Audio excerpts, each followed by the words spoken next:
You know,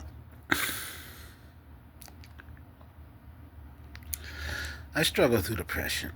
And I'm kind of going through something right now, and I kind of just want to talk about it because I need to get it off my chest.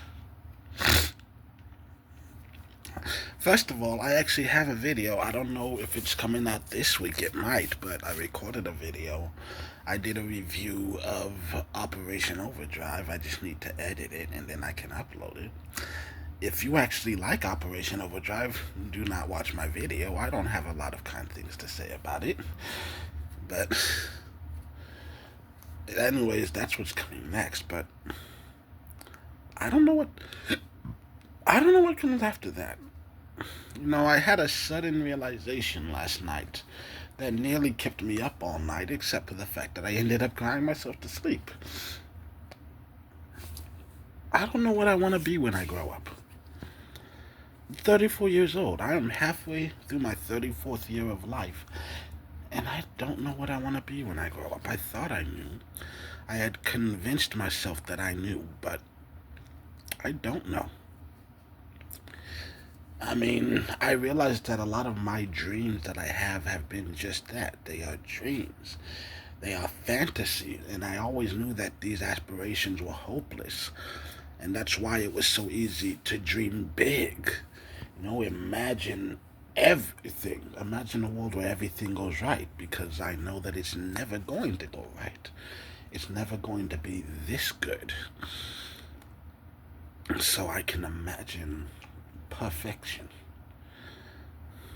Just everything I've ever wanted. Because I know it'll never be that good. So I have to fantasize about it. But I'm actually reminded of a quote. I want to say Samuel Clemens, maybe not. Not. It's like, everyone is a genius, but if you try to judge a fish by its ability to climb a tree, it'll spend its whole life thinking it's stupid. Eminem might be the smartest human being on the planet, but he doesn't like studying. He doesn't, might not be a fan of artists, anything, but he loves rap more than anything else, and he has dedicated his entire life to crafting good stories, weaving a narrative, and making consumable content because that's his passion. Mechanics are as smart as any doctor on the planet. Difference is doctors dedicate their life to learning how to fix the human brain, and mechanics dedicate their lives to learning how to fix a car motor. Learning a lot of people. It's always shocked me that there are people in this world who can recall every sporting event they've ever seen in their lives, but it's because that's what they love. It is truly something that's not talked about. It's easier to learn about and remember things that we actually care about, that we're passionate about. Which is why, if your boyfriend legitimately can never remember your birthday, he doesn't love you and you should dump him. I'm kidding. Not really. Mostly, but also think about that. And when I stop to think about it, like, I do have these dreams and aspirations, these lofty goals, but when I stop to think about it, do I actually want to dedicate 30 years of my life grinding and doing the absolute worst of the worst to make this happen? And the answer is no. And I have these dreams because my life, I don't want to say my life sucks, but the fact is my life sucks. I don't like it, and I've spent the entirety of my life knowing that I wanted it to be better. Even though I'm not necessarily knowing what better looks like, just knowing that it's more than this. And now coming to the understanding that more doesn't necessarily mean better either, but I'm not happy. And I don't know what'll make me happy. Funny enough, there's only one thing in my life that I think I could dedicate 30 years to, and it's because I've already basically dedicated 30 years to it, and that's romance. I've spent my entire life chasing romance, and no matter how many times I failed, and because believe me, I've fallen face first in the dirt, broken my nose, bled all over the concrete, and still just next time a pretty face walks by, I pick myself up and I want to try again because I like the feeling of being in love. Writing songs about how much she'll never love me back. But I don't know. I don't feel like myself if I don't have a crush on somebody. But also, the one thing I've cared enough about in life that I've never given up on it, even when I give up on it. It's probably the one thing in life I've never actually done successfully. It's amazing how the one thing you want more than anything is the one thing you've always been bad at. But also knowing like I stopped actively trying this year just because I realize I'm doing it for the wrong reasons. Like I want to be loved more than I want to love because it's just everyone wants to feel wanted, and I feel like I've went my entire life not feeling wanted. I felt like a burden, like I wasn't, wanted. No one was excited for me to be there. I was something they had to deal with. And wanting to feel loved, wanting to feel cherished, wanting to feel like the most important person in the world. Knowing that if I was gone, knowing for a fact they could never achieve the same level of happiness that they had when I was there. I've never felt that. I'm sure there are plenty of people in their life who believe with all their heart and soul that this much is true, but I've never felt that from them.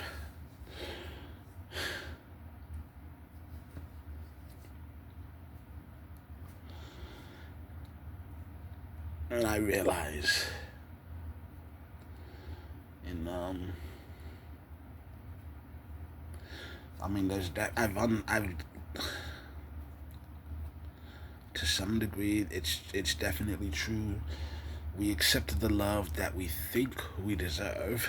I mean, there's an old saying. There are many different iterations of it, but my personal favorite is if every nigga ain't shit, then really who's at fault?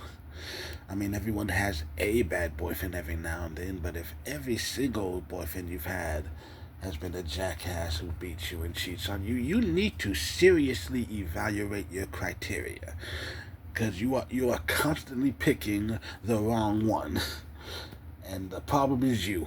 I mean, let's not sugarcoat it. If one boyfriend sucks, then it was his. If every single boyfriend has sucked, you the problem.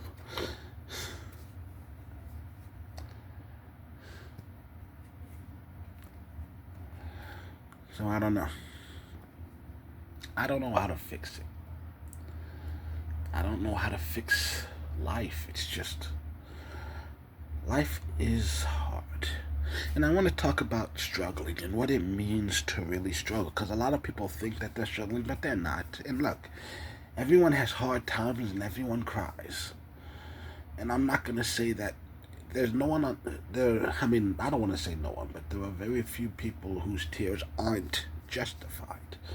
Most of the time, when you're in pain, your pain is valid, your tears are justified. But there's a difference between having a bad day and having a bad year. I mean, struggling isn't having a bad day, it's having a bad year. Everyone has a bad day, but how many people have had a bad year? How many people have had a bad decade? I mean, struggling doesn't mean, oh, I had one moment in my life where I couldn't find any reason to be happy. Struggling is, I've had one moment in my life when I didn't have any reason to feel bad. Struggling is waking up every day knowing you have to do everything in your power to make this day worth it, because otherwise it won't be. Struggling is waking up every day knowing that life just isn't worth living and struggling to prove yourself wrong. That's struggling.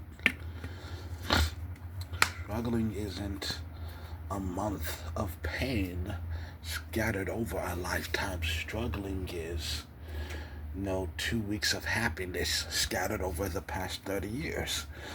That's struggling, and I am so fucking exhausted.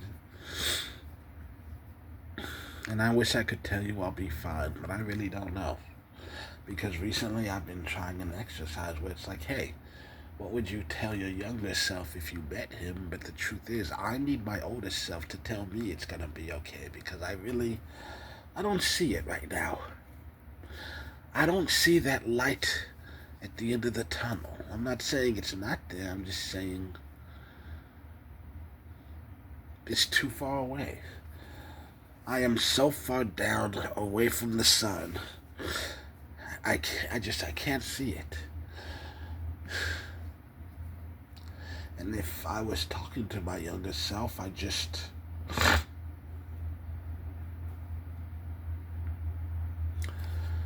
couldn't, without just blatantly lying to him, I don't know that I could tell him that it's gonna be okay.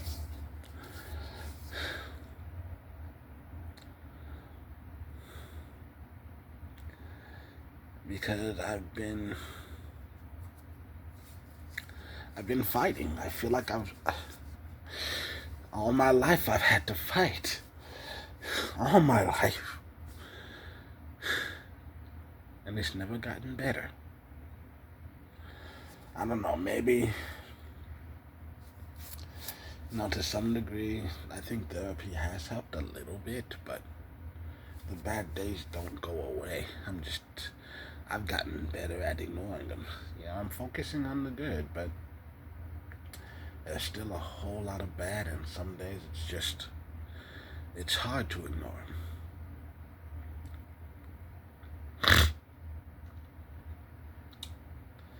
And when you listen to Bone Thugs, because legitimately that's what I've been listening to all morning, because that's just how I feel. I'm not even hungry. That's how bad I am. I eat my feelings. I eat when I'm happy, I eat when I'm sad, I eat when I'm angry, I eat when I'm bored. So you can tell when I'm feeling my worst, because I have a morning like this when I wake up and I don't even know if I'm going to be able to keep solid food down. I have no desire to put any food in my body. I mean, food is love, food is life, food is survival, and I just have no desire to eat right now. That's how I can tell that I'm really having a low day.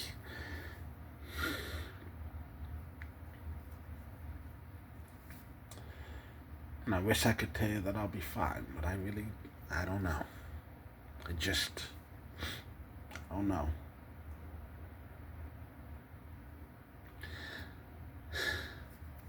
I tried. I've tried so hard for so long, and I'm probably gonna try again tomorrow, but today, I just don't feel like trying. Today, I'm kind of just here. Today, I exist. Today, I exist.